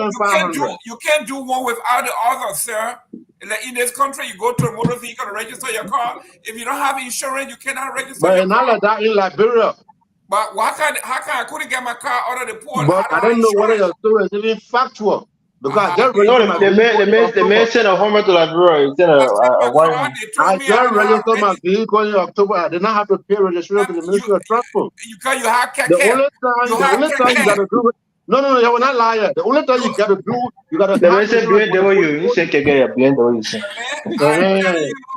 That thing you sent over there, I said before. I get good cars. Unless you know somebody who is if you go to the port in Monrovia to free your car, you have to have insurance. That's a different ball game. We're talking about registration. Mr. Gaiman, let me come in, please. Let me just push back on Mr. Taiwo for a second. No, the matano because no, just 20 seconds. 20 seconds. Forgive me. 20 seconds, please. You know, and Jerome, I had really hoped that you were going to give Mr. Kamarra at least. Yeah, he gave me no chance. Yeah, 1 second, please. To tell us what Mr. Naba, 1 second, please. I'll be sure. I just want to push back on Mr. Taiwo. Look. When you ask about what is the budget for, the budget is to run the government for the day-to-day running of our country, paying salaries, doing on rural construction, a lot of different things. And when you're talking about expanding the tax base, this is why the people who elected this government, you got to come up with innovative ways to broaden the tax base. For example, right, we in the diaspora, we say we want voting rights. You can have a flat tax rate for people in the diaspora, maybe $1,000 a year, in order to have a voting rights, $1,000 US. Even the market sellers, people that are selling with a market, you can tax them.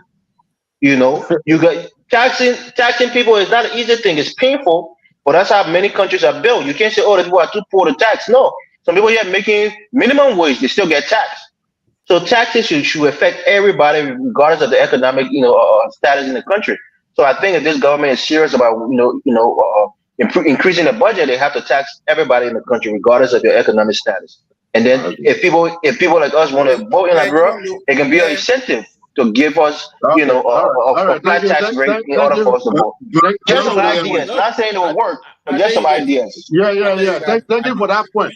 You are a Liberian citizen. You have all your right to vote, but $1,000 before you vote. But let me make my point.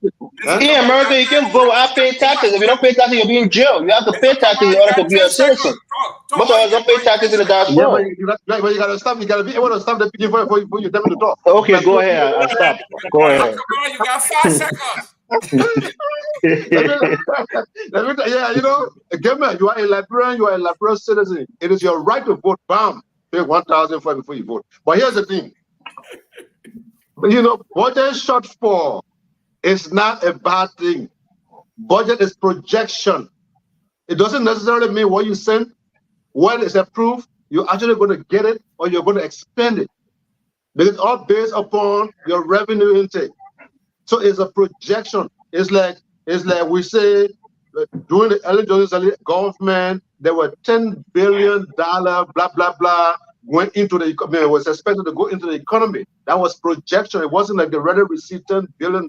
They put everything together, estimate what it could be, what is expected to be, what we need, what we think we need. It doesn't mean they have to spend all. But for the record, I'm not an economist. But let me just say this. Mr. Pamo said Joseph Boakai flew on private jet. That's not what I said. That's why you said you were comparing him. You said you were comparing him to that of George Weah, and you mentioned the flying, blah, blah, blah. I know that there's a difference between Air Force and private jet, though.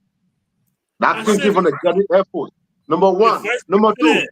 Wait, my man. Okay, We're go not ahead. in we're not in grand battle. We Go are ahead. not Go in ahead. Go ahead. Please, we're right. not in reverses. I'm telling you something. Just watch this. Watch this right now. So Okay.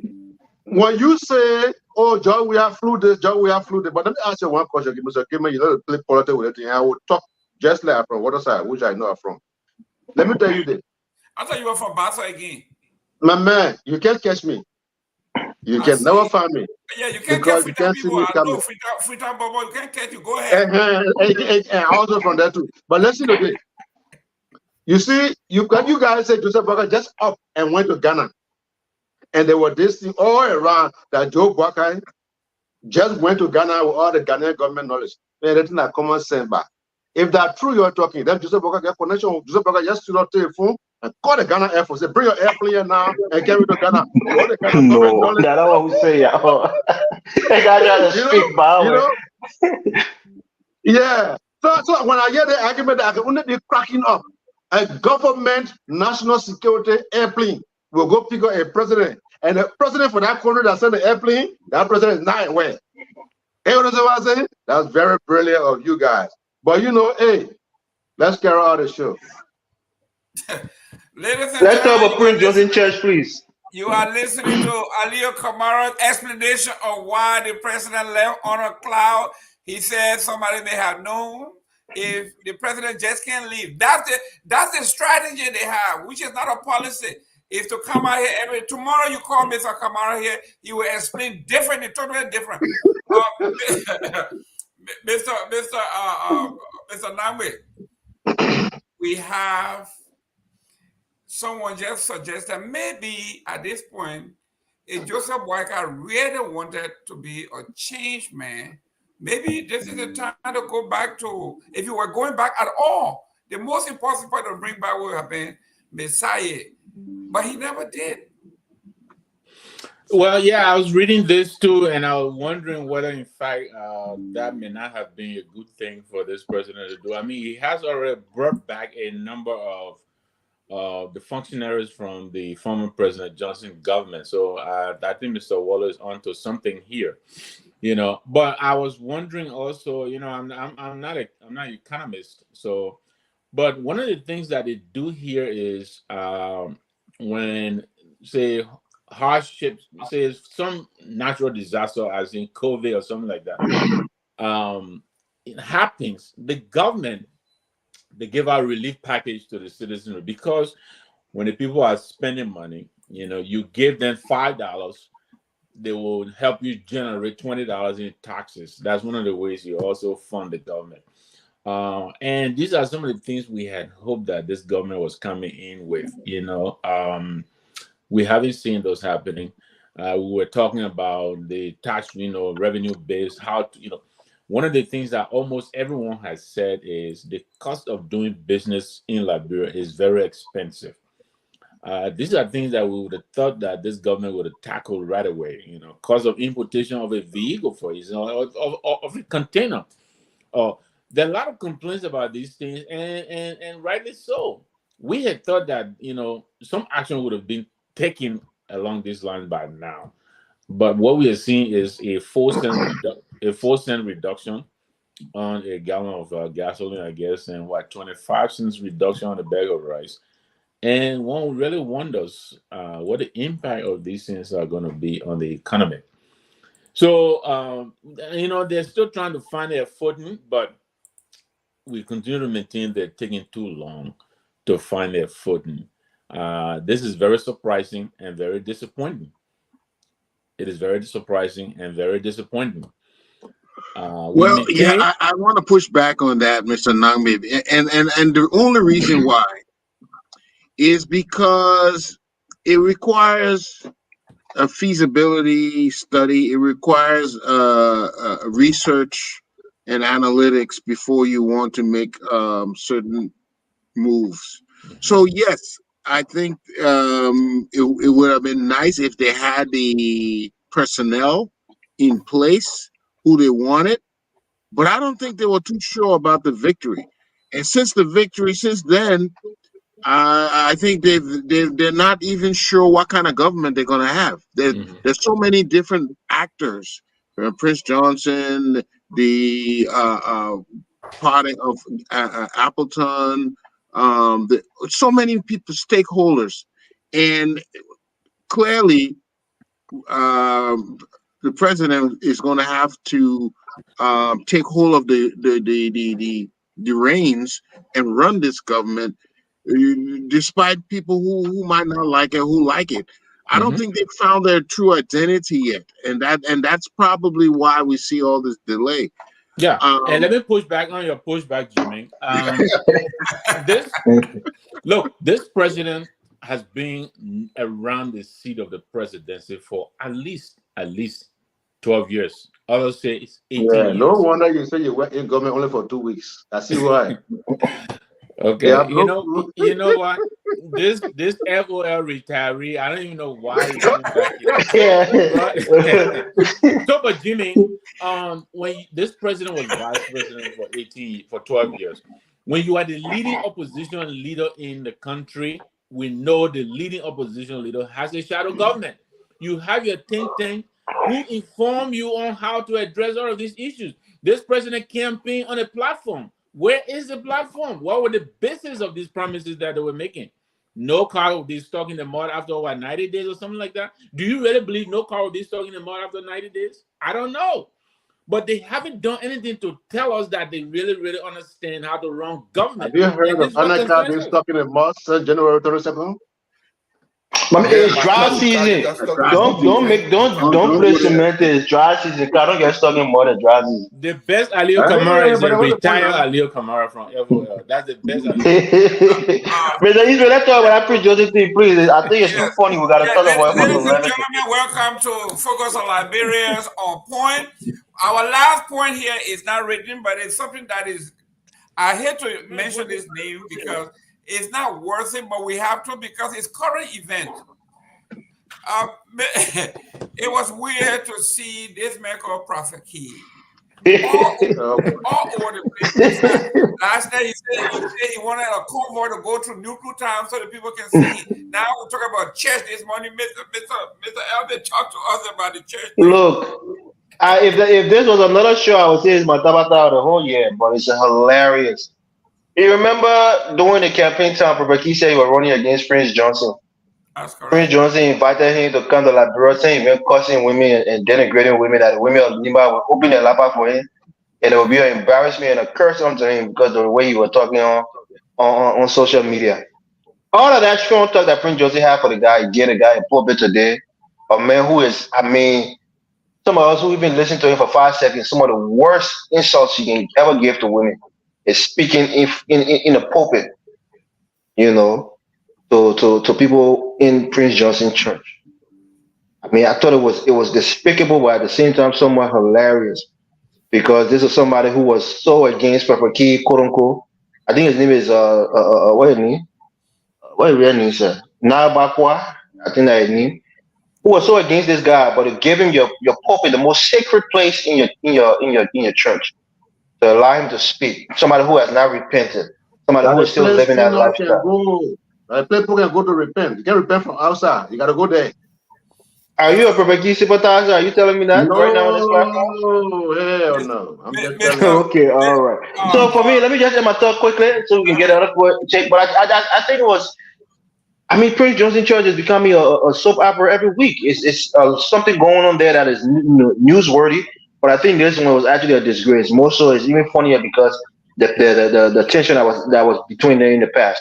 But that guy should be nowhere near this government and nowhere near our cultural ambassador. If anybody do 1 inch of research on who our cultural ambassador is, that's the kind of person that we're going to be seeing and hearing talking all kind of nonsense and invective against women. I think it's unacceptable. Mr. Padmore, Mr. Padmore, one. Otherwise, hang on.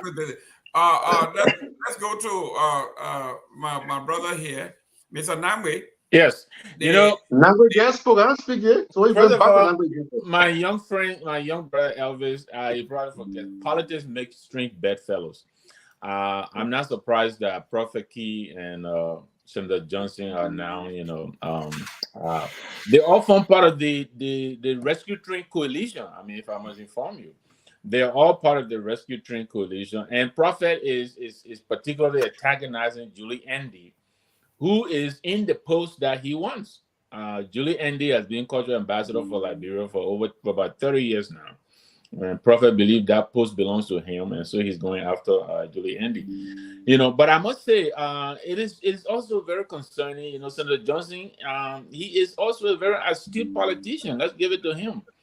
Every Sunday, he comes out and finds a way to hit this government, even though he is a member of this government and he is a part of the coalition. But he is gradually getting what he's been asking for. I mean, we know the Justice Minister is the chairman of the Senators. I think he's part of MDR.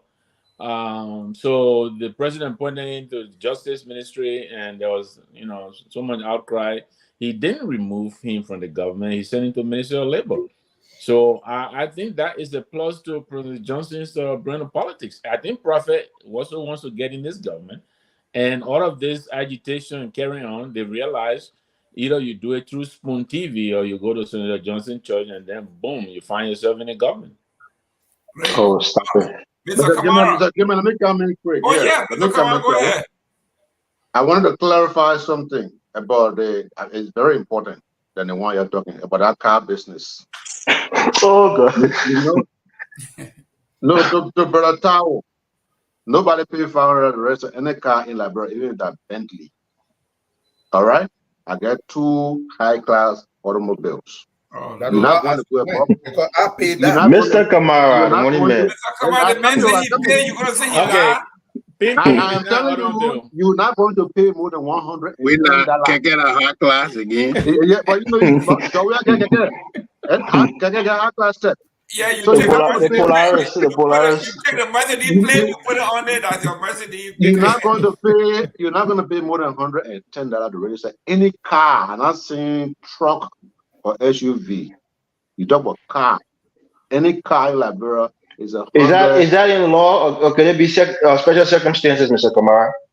Let me about special circumstances. I'm talking about because there could be special circumstances based on what the car is used for. Is it used for business? Is it used for personal?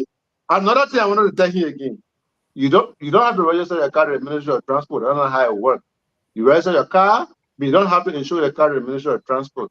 When you register your car from Transport expect you to go and find your own insurance company in Liberia. They get some there for 6 months for $50. Then they get some there for $150 for a whole year plus. So it's that easy. It's not very expensive. No. They play what the problem is. I keep on telling Joe Boakai people in the state pisses them off because get a lot of things around the ship is the free port. I get problem. They're not doing anything yet to that free port. They stay calculating and checking. There's too much bureaucracy now they're doing. We're telling them the bureaucratic thing so that can become problem. Go in there, because I send one car to Liberia above for $3,000. I pay $2,700 to play. Yeah, that's true. That's true. Yeah. No, I know the fees are too high. That's just too bad. That's just too bad. When we get in the blue book value of the car here, they decide to get their own value of the car in Liberia. Yes. They can just round the number up and charge you. And you iPhone it, especially under CDC administration, they take your car, they act like the auctioning A, before you know, they're in a poor manager yard. They take your car. So we need some of those things change. Those are some of the things that we want to be talking about in terms of attacking government, not lying, talking about the man God probably playing this and that. Okay, no, that kind of thing we want to listen to. Great. Prophet, keep doing Mr. Kamarra. We got 7 minutes, guys. Okay, give me 10 seconds. Mr. Kamarra, I'm glad you brought that up because that is a central issue that a lot of business people, everybody is talking about. And if we do not see the UP government addressing that issue or making it easier for people to do business in Liberia, then they would have failed, because that is the gateway. That is the main point of contention for a lot of business people in Liberia. So I looked at the new managing director for the port, and I expect a lot out of that particular group, because that is where the main problem we have in doing business in Liberia. So it's not with the director, it's with the custom guy there. They say he's the one that's been embezzling money. Listen, guys. You know that one else, and you go. Listen, Mr. Eastman, if this is where you hang your hat, I'm sorry. You heard when this thing came up, Mr. Edwin Snow came and apologized to the nation. He said, I was a signatory to this concession agreement. For 25 years, this agreement was signed. And for the next 25 years, there's nothing we can do about it.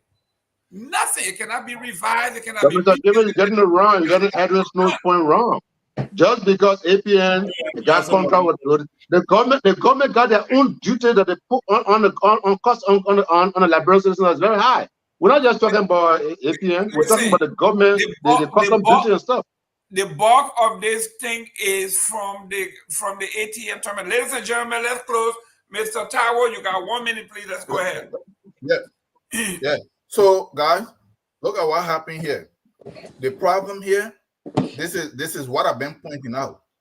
All these concessions and so-called bringing in foreign investment, this is what it get us. This is the road that we have walked that got us to where we are. It don't mean some of them can be good, but a whole bunch of them, the governments are coerced, the officials are bribed, just like the APM terminal deal. Like Brother Gibman said, a whole bunch of this stuff come from APM terminal. Look at what's happening here. Because I look at those documents. The port, the government had just one small fee. When APM terminal came in, they didn't add in no new infrastructure. They took over a terminal at the same port, laid claim to the entire infrastructure.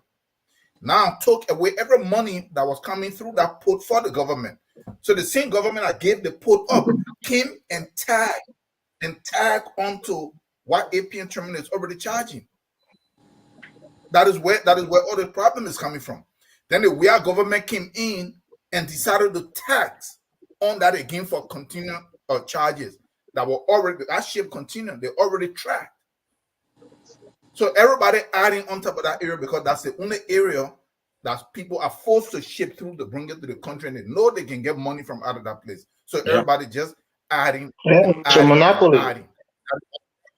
And to Mr. Tao, what's wrong with this government declaring a tax holiday for 30 days? Yeah, but this will teach us that so before we sign another concession, we should look at the APN terminal deal. We should look at the Asla Metal deal.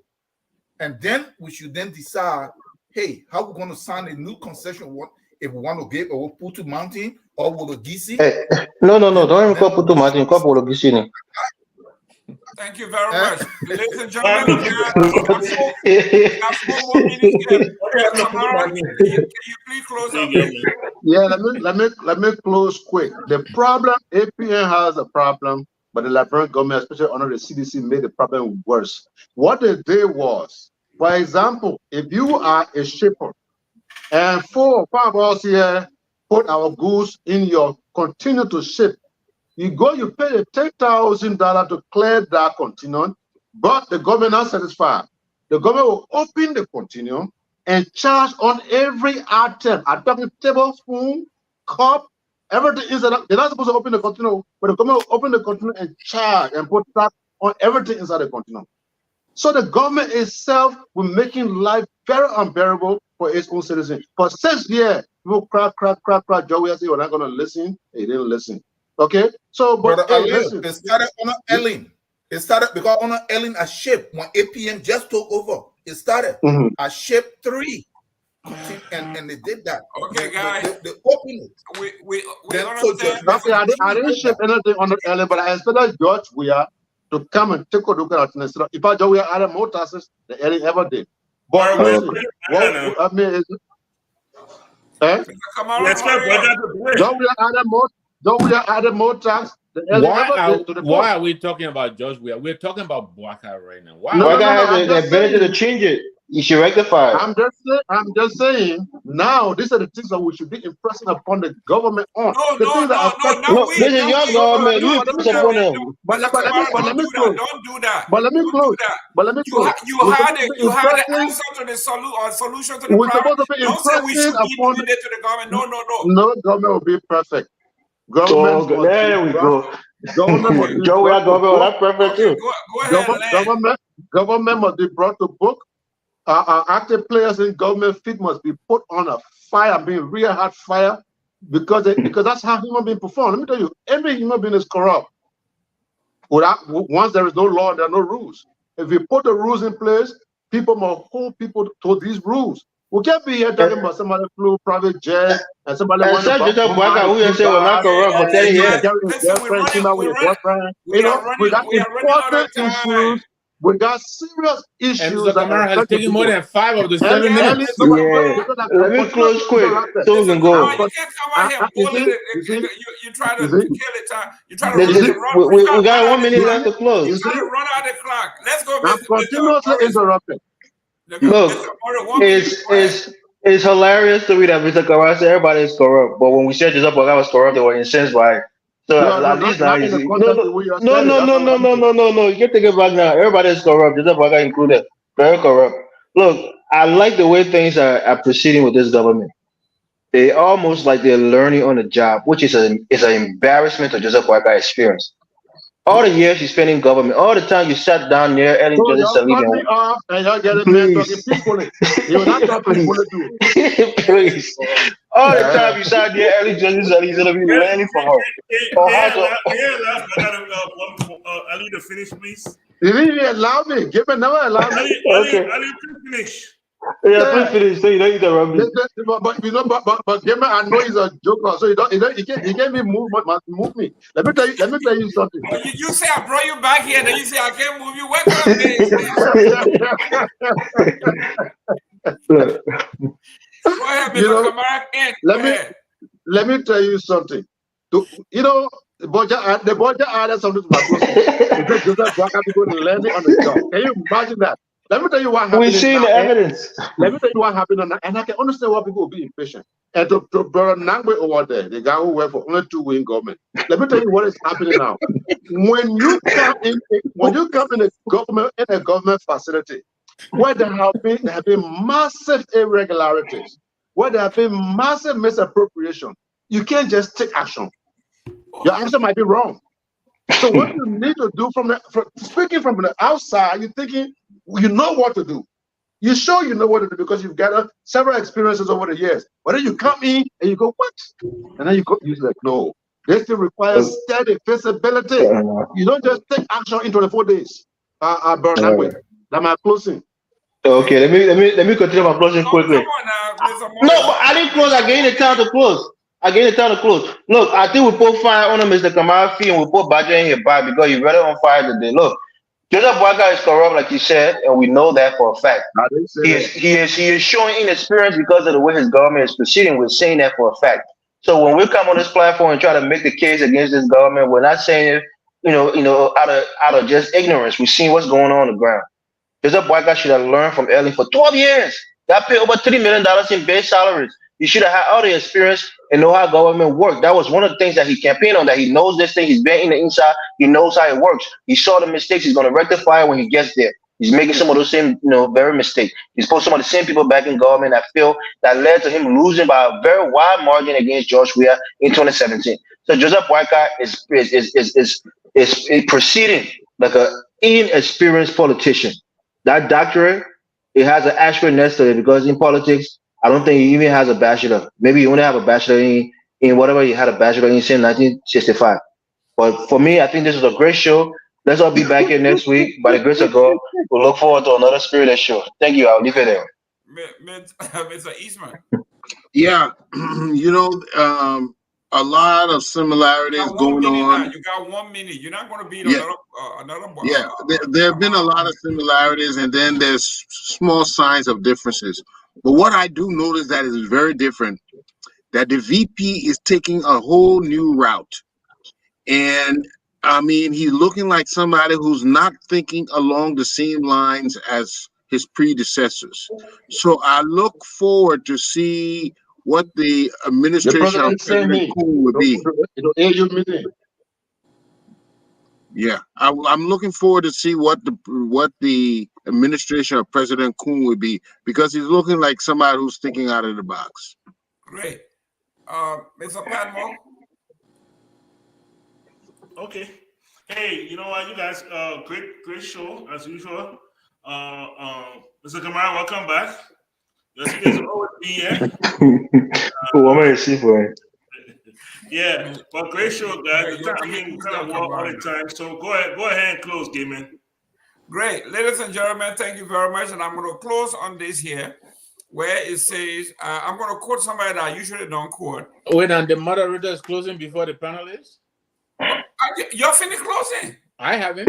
Brother, don't wait, close it. Give me 30 seconds. Go ahead. I can't believe my own UPP brother discriminated against me. That's correct. But listen, one, I'm happy Mr. Livingston is coming on a panel next week. I'm happy Mr. Kamarra is back. Let me inform them. This train came to rescue us. Rescue suggests emergency. We haven't seen the measures yet to rescue us. They're doing the same more, and that does not portend for their future. That's all. Thank you very much for the show. I look forward to another interesting debate next week. You're welcome. Great.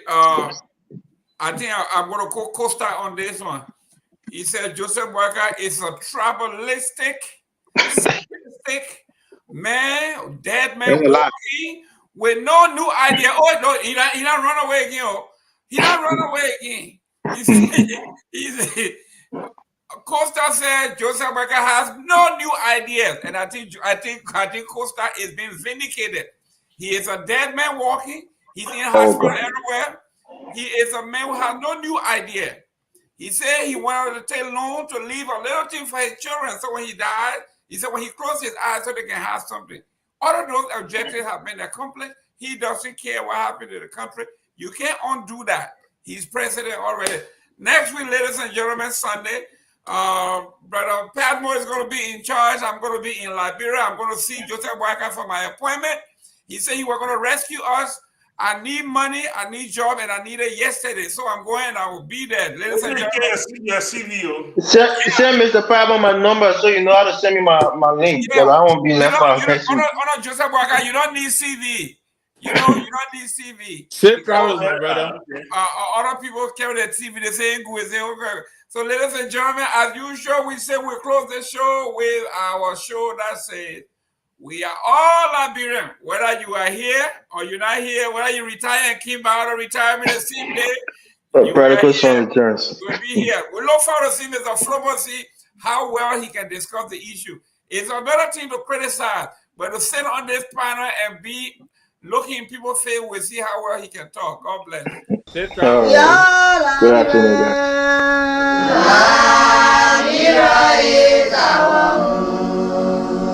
Liberia people,